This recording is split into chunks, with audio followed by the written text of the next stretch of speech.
You're listening to Two Bobs, conversations on the art of creative entrepreneurship with David C. Baker and Blair Enns.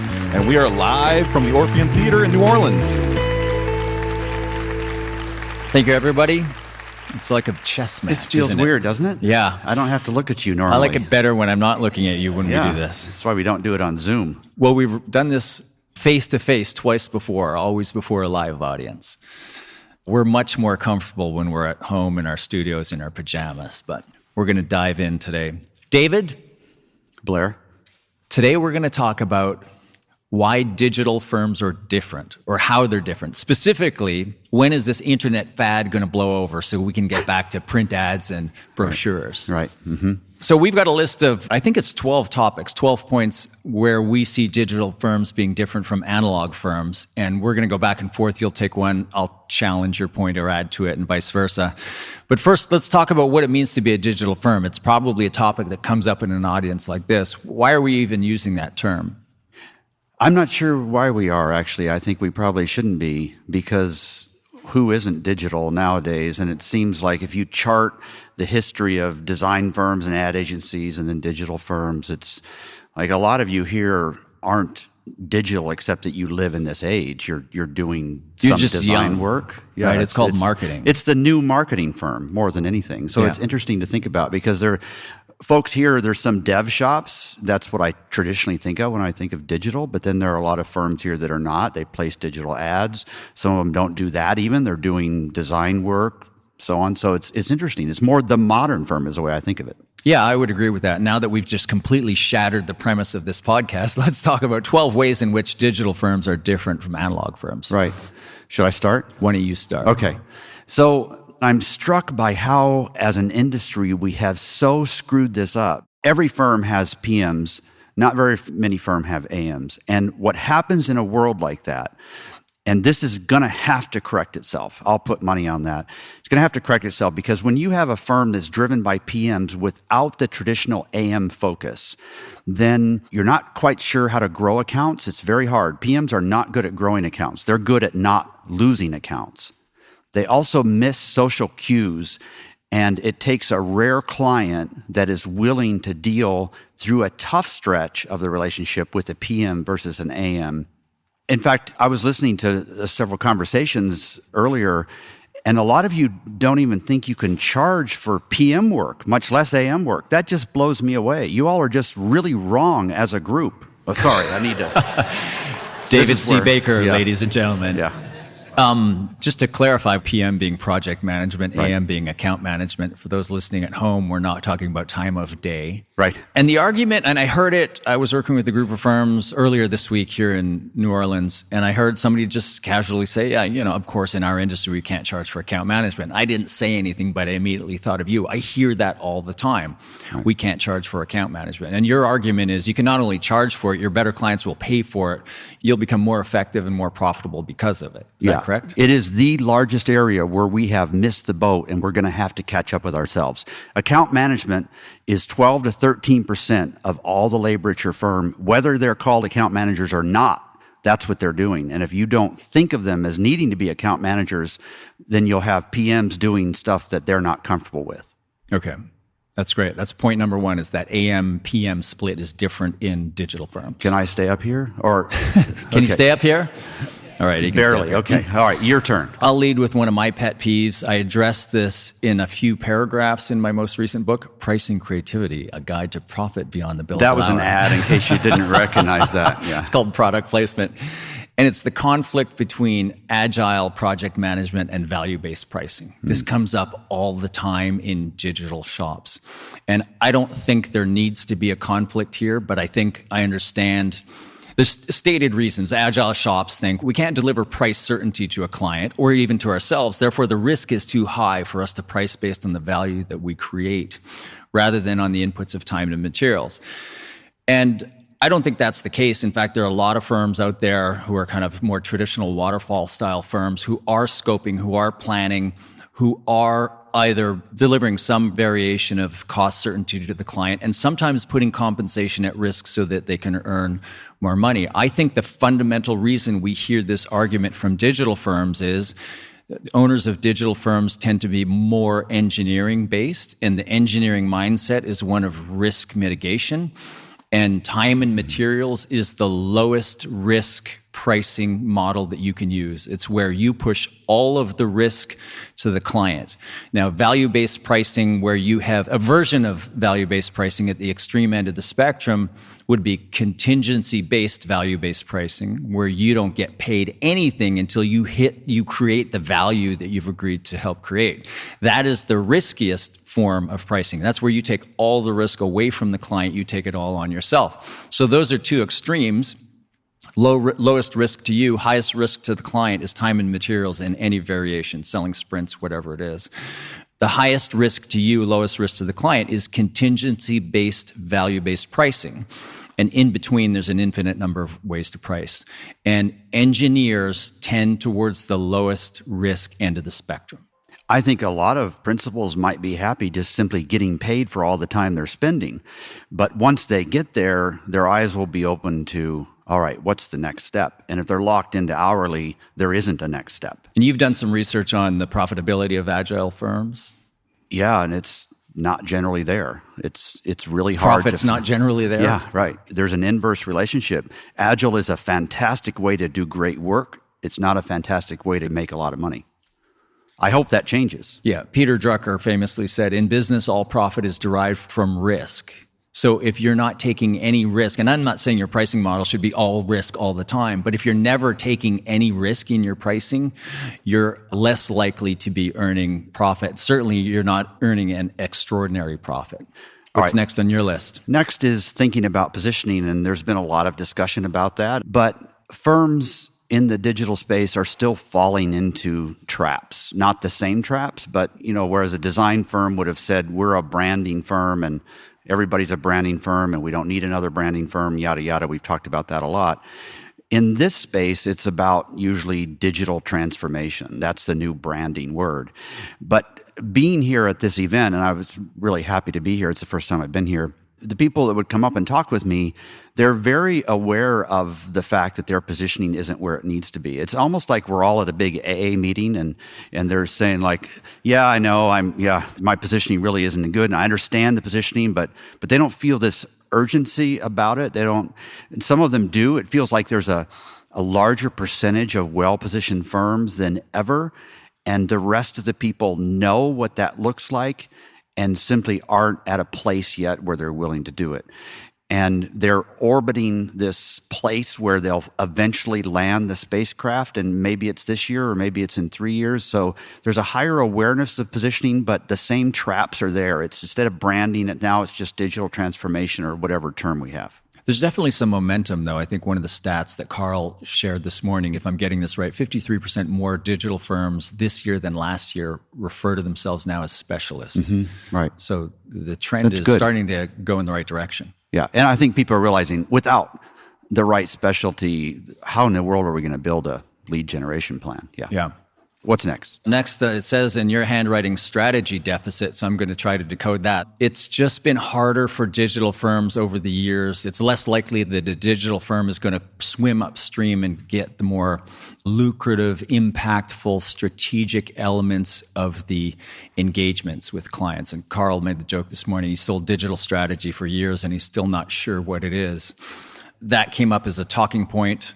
I think the reason for that, again, it's a lot of the founders come from technology backgrounds or engineering backgrounds, and there's more of a division between their IT client maybe and the C-suite, and they're less comfortable. Even if the CTO is in the C-suite, they're less comfortable making that transition over into other elements of the business. Do you have any theories on that? I think, yeah, because usually the strategy has been already defined by the time they engage a digital firm. Where I see a lot more hope is the embracing of real UX work, which gives them a license to climb back upstream and to influence the shape of the project. So that's really good. I hope that as we embrace more and more UX work, UX is not just this phrase we're throwing around without ever having gone to a course on UX, understanding what UX really is. It does seem to me like within 10 years, there will no longer be any designers. They'll all be UX people, but they won't have any different abilities than they have now. So it's sort of a mixed bag. But I want to clarify, because something that Blair and I have talked a lot about, we don't want this to come across as beating up the digital space at all. We're going to end on kind, warm notes. We have really, we're gonna hug each other, and we're playing some music, and it's not that. It's just some of the differences that we've seen, and I love this space, but I look at it from the outside, and it's just sort of interesting. So, all right, the next one for me is content marketing. It's just a small observation, but it's really been obvious to me over the last 6 or 7 months. I have this exercise I call drop and give me 20, where I say, all right, pretend I'm on a plane with you. We're both sitting up front, and I've acted like I'm reading a book, so I don't have to talk to you. And then when we're within 15 minutes of landing, I'll start to pretend to be friendly. And then I'll say, all right, what do you do? And then it turns out to be in an industry that's sort of close to mine, and my ears kind of go up, and I start listening carefully, and I say, but you're specialized in something that I'm not. We're in the same industry, but different specialization. And at that moment, I want to have a conversation with you. I want you to assume that I'm smart enough and that I know enough about your field, but I want to have some aha moments when I talk to you. That's what drives the content that you might write for your lead generation plan. And digital firms really struggle to do that. They tend to gravitate towards topics that are more technical in nature, that will resonate with their peers, not their prospects. And digital firms really struggle with what to write about in a content-driven world, because they're so into the technical side of things. I guess we could tie a string between this and what you were talking about with strategy, right? It's I don't know how to get out of myself. I don't know what to talk about, the things I should be talking about that occur before the work gets to me. So it's interesting how this slowly needs to change. We need to start, and that's where UX, I think, has a really good opportunity to shed the light on this. And I think that content marketing and writing about more strategic elements of your clients' businesses is the opportunity to swim upstream and be seen as more strategic and get invited to the big kid strategy table. Yes. All right, next on my list is the platform. Digital firms are more likely to be tied to a platform. It's not necessarily a bad thing, but I think probably like me, when you're working with a firm and you realize that, this is a Drupal shop or a HubSpot partner or a Shopify firm, pick your platform. There's a little part of you worries for them, because you can be tied to a platform and send the message of being platform agnostic. And that's probably the approach that I prefer. You say, no, we're open, but you're still angling to use the platform that you prefer. I think that's okay. It doesn't affect your marketing. But if you're a Drupal shop and then all of a sudden, like, Drupal's dead and they just haven't buried the body yet, and nobody's looking for a Drupal firm New York or whatever, then your marketing is just pulled out from under you. So I don't think it's a bad thing, especially if you pick a good long-term platform that isn't likely to be threatened. Like, I know a few CRM shops that are just all in on Salesforce, and I think that's probably a good longer-term bet. There are a lot of WordPress shops out there, but they're not putting WordPress out there. I think that's fine. I just get a little bit nervous when somebody is visibly all in on a platform. Like being a HubSpot certified, would be an example of that. I said that, not you. So if somebody wants to... Or pick another one. Right? Yeah. It's just the HubSpot ones tend to be a little bit more public with their platform.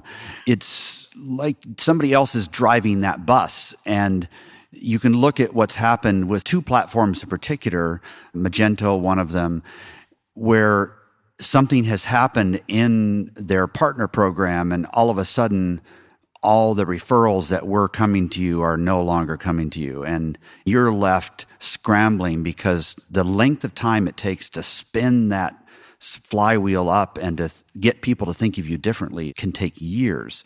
Positioning is a lot tougher for these firms, isn't it? It just is. For digital firms? For digital firms, firms, for digital firms. And even for platform-specific ones. It's much tougher to come up with a positioning that's going to last for a long time and not be dependent on what other people do for you. You're skipping ahead to one of my topics. Oh, I'm sorry. What's next on your list? On my list is partnerships. So I have no idea why this is true, but more firms in digital space come to the field with partnerships as opposed to just a single. What kind of partnerships? You mean business partners, multiple owners of a two firm? Two principals. Yeah, or more, two or more, but usually it's two.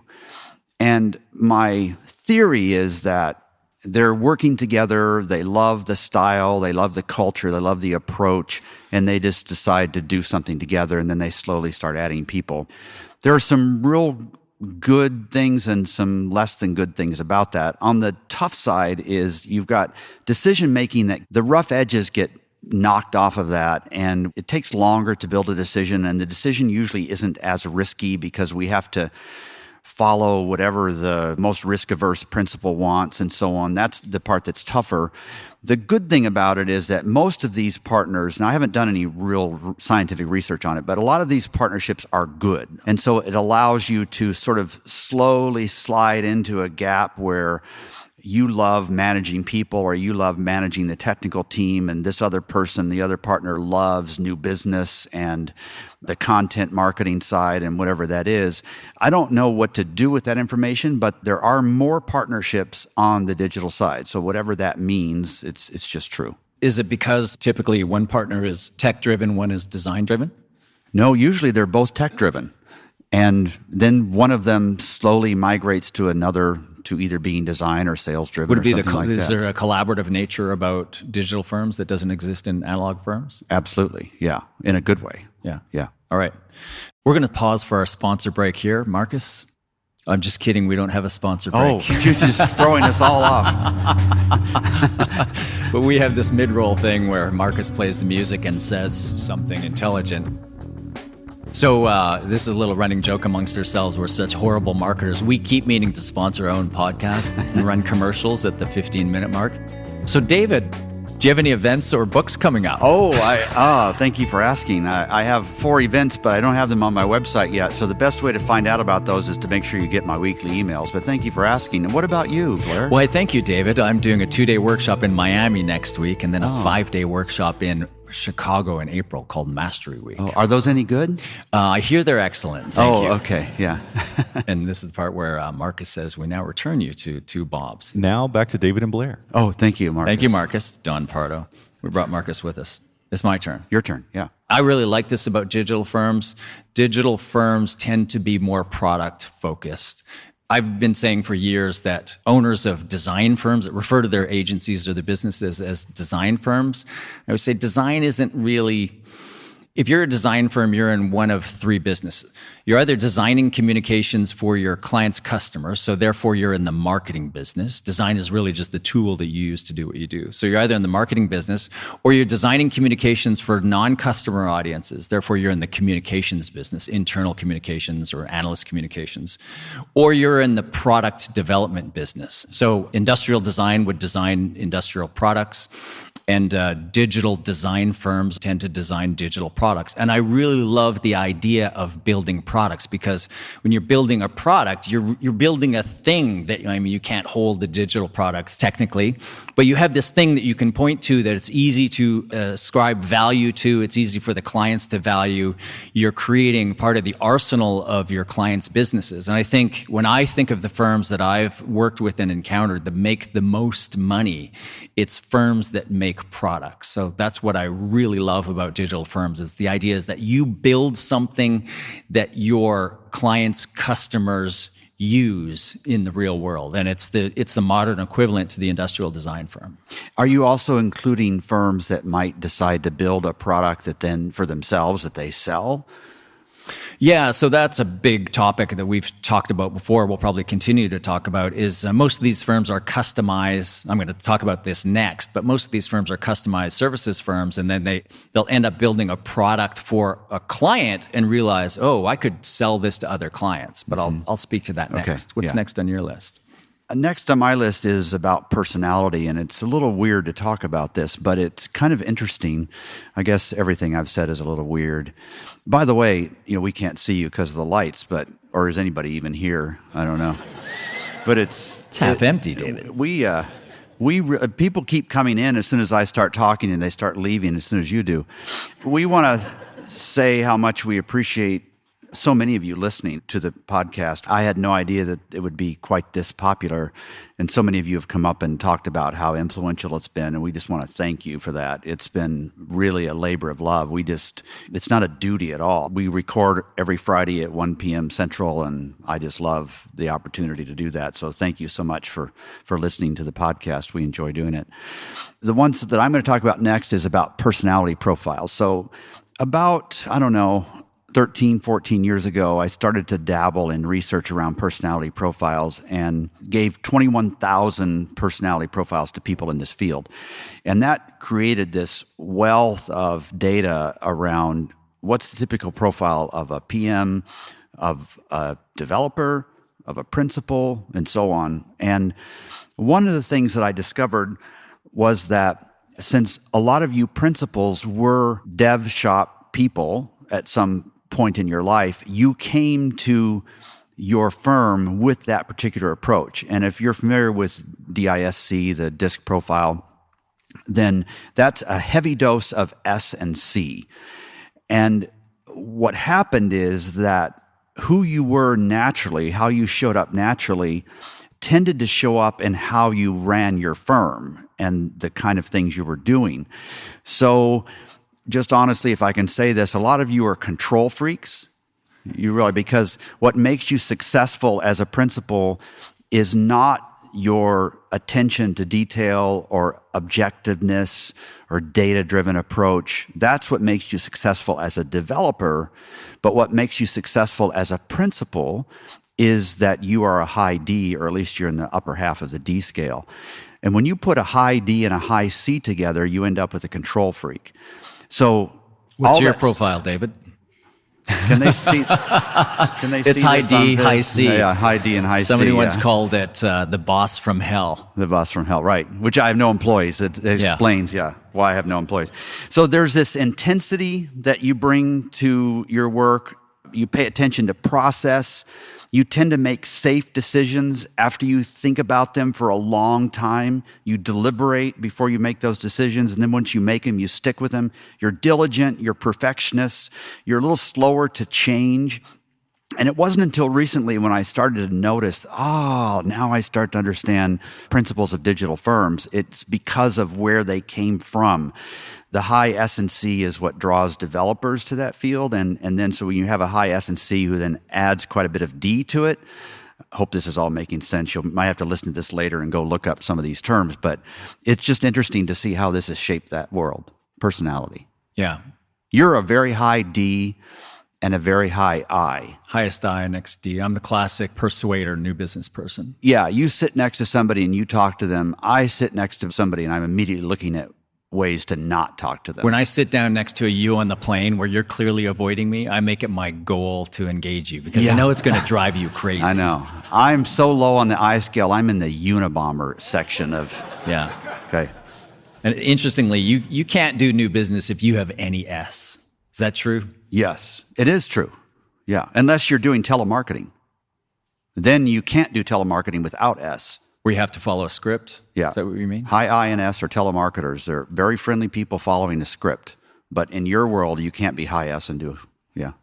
Interesting. All right. Next on my list is productization, one of my favorite topics. Oh, yeah. I want you to talk about this one for a while because I find this is going to be very fascinating to them, unlike your earlier points. And we're running ahead, are we? All right. So I noticed in the digital firm ecosystem, there's a tendency towards productization of services. And I have a couple different hypotheses on where this might come from, but it's not universal, but it's so much more pronounced in the digital ecosystem than it is in the analog firm ecosystem. And what I mean by that is you can think of all types of businesses, especially advisory types of businesses, as customized services or productized services. And they're entirely different cultures. And generally speaking, most marketing firms or creative firms of any kind are and should remain customized services firms. And in a customized services firm, you have a small number of clients, ongoing clients at any one time. And just put aside, if you've got maintenance clients, just put those aside because that's kind of a productized service offering. We'll come back to that. But you've got 8 to 12, maybe 15 ongoing clients at any one time. And each in a customized services business It's new business is not a volume game. It's a highly targeted game.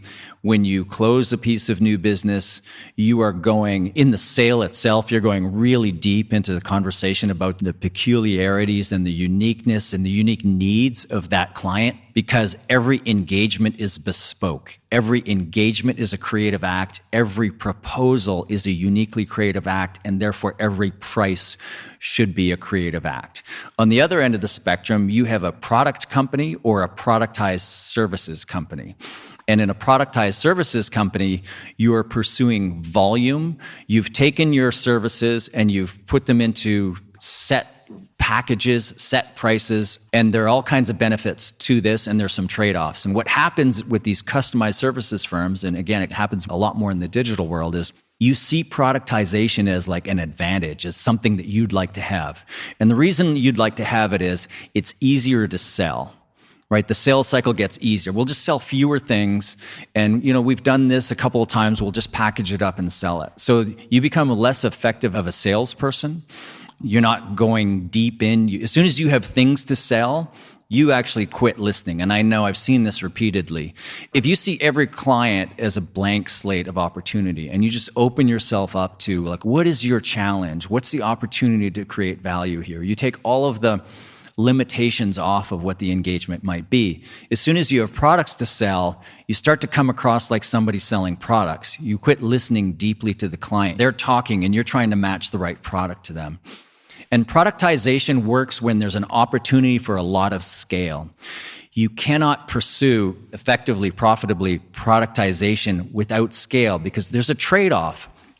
In a customized services firm, every engagement is bespoke. Therefore, you can't really compare what you did with one client to another client.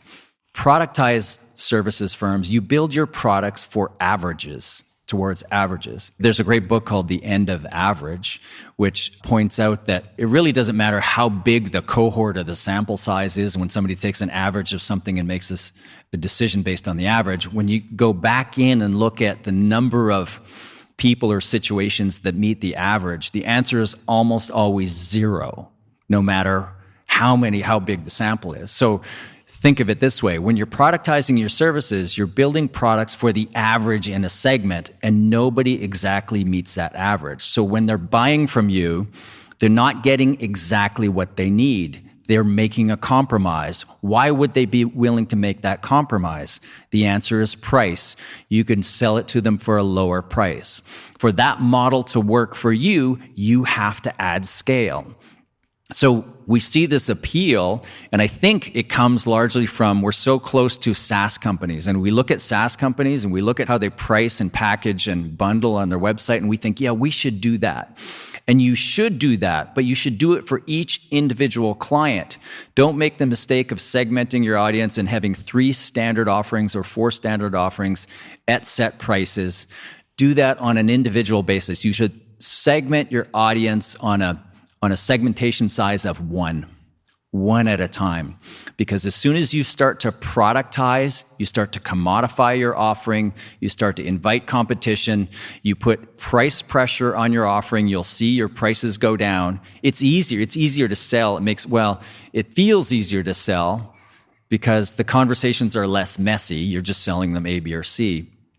But there are all these trade-offs inherent in it. And if you don't have an opportunity for serious scale, and what I mean by that is going from 10 or 15 clients to hundreds of clients. If that opportunity isn't there, then forget about it and go exactly the other way and stay fully customized and embrace the occasional opportunity to price based on value. And touching on the first topic I brought up, value-based pricing, even though I wrote a book on it, it's not the right way to price. The biggest mistake in pricing is to think that there's one right way to price. You should be open in every new client engagement to pricing it differently. In fact, you should be putting 3 different prices and 3 different options in front of your clients. And one of them might be priced based on value. One might be priced based on time and materials. One might be priced on deliverables. So everything about the work that you do for your clients, and therefore the proposals, and therefore your prices, should remain customized.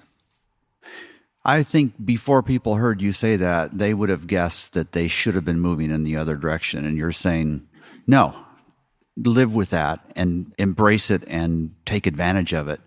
I'm glad you tied in the last little bit about how you need to present options, even though it's a very customized thing each time. So that's important. I also feel the same way to a certain extent about project management. The more you and I talk about this, and we've begun to do some research, mostly you, not me, on the subject of Agile, and I'm interested in it because of the apparent conflict with value-based pricing.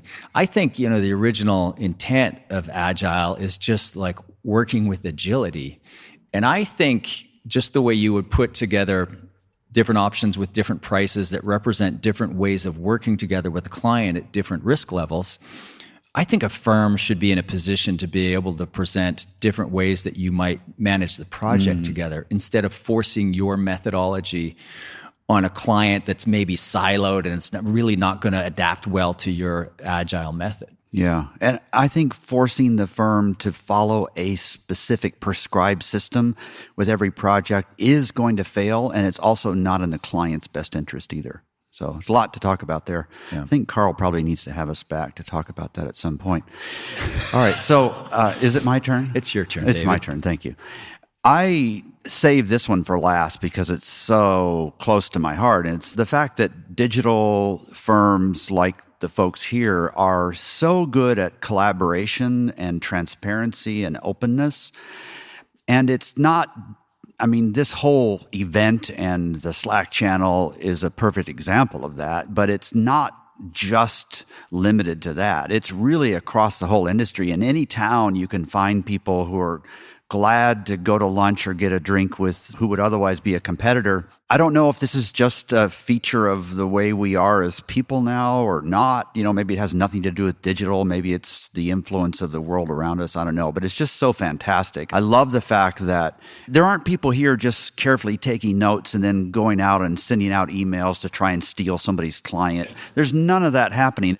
And the other thing that's interesting to me that I didn't used to see too much in the past is we're not hung up on how big the firms are so much. In the past, that'd be the first thing you'd want to know is like, how big is your firm? 3 people. Oh, okay. Nice to meet you. And then you go try to find somebody worth talking to. And it's not that perspective at all anymore. I think we realize that size is in part a choice we make based on how much we want to do versus manage. And it's not a signal, a flag of failure or not, or success. People just have different approaches to that, and it's all fine. I'm so proud of the fact that digital firms contrast that with ad agencies. Yeah. It's like, oh my God, it's at opposite ends of the extreme. If we were at an ad agency owner summit, there would be all this measuring up between people. I grew up in that world, and where business was zero sum, right? It was like the only way for you to win was for other people in the ad business to lose. And the nature of digital and the digital economy today is like, I think people are running digital firms, and again, people of a certain age just recognize that, together we can actually build something that's greater. Mm-hmm. You're actually competing against so many different things that the client might do with that budget. Like in advertising, it's just, I'm going to spend these ad dollars with your agency, or I'm going to spend it with another agency. But here, I think there's just this openness to cooperation or even cooperation, where there's just an understanding that, we can grow the size of the pie rather than having to make my size bigger at the expense of yours. Yeah. The spirit of this place is just fantastic. It's been really fun to be here. I know you guys feel that too. And I'm going to close on this point about change management, about how digital firms just embrace change faster. And it's a necessity because the technology changes, right? So I think of some of the digital firms that I know. Probably the majority of you, if I said, like, do you do today what you did 5 years ago? Is the language that you use to explain what you did, is it the same? And most of you, I can't see you, but most of you would say, no, we do something a little bit to quite a bit different. And some of you are just in entirely different new fields, right? And so you start it with a digital firm, and back in the day, that used to be specialized. Mm-hmm. And then everything becomes digital. Then you have to crawl into these niches. And these niches are, you crawl into this little crevasse and you think it's going to be so small in there. And then it opens up like Narnia. And you see there's this massive world. Then you need to go in search of another crevasse or another niche within that world. And that's just the way it happens across all of business. It's just happening so much faster in digital than it ever has in the analog world. Like, I've got a client who's an ad agency that I used to work for many years ago under different owners. And they're effectively the same firm today that they were when I worked with them 25 years ago or whenever that was. Yeah. But they know they can no longer be. But they've had a really good long run of, I think it's close to 100 years of being an ad agency, a small independent ad agency. The rules of direct mail didn't change for 30 years, but Google's changing their search algorithm 186 times a year on average. Wow. Yeah. That's crazy. Yeah. All right, David, this has been fun. It's really nice to, it's a little bit disconcerting to do this looking at you. I'm looking forward to the next time we record when I can talk at you and not have to look at you. So thank you all very much for indulging us, and I hope you keep listening. Thank you for listening to Two Bobs with David C. Baker and Blair Enns, live from the Orpheum Theater in New Orleans. Subscribe and learn more at twobobs.com. That's the number 2, BOBS.com.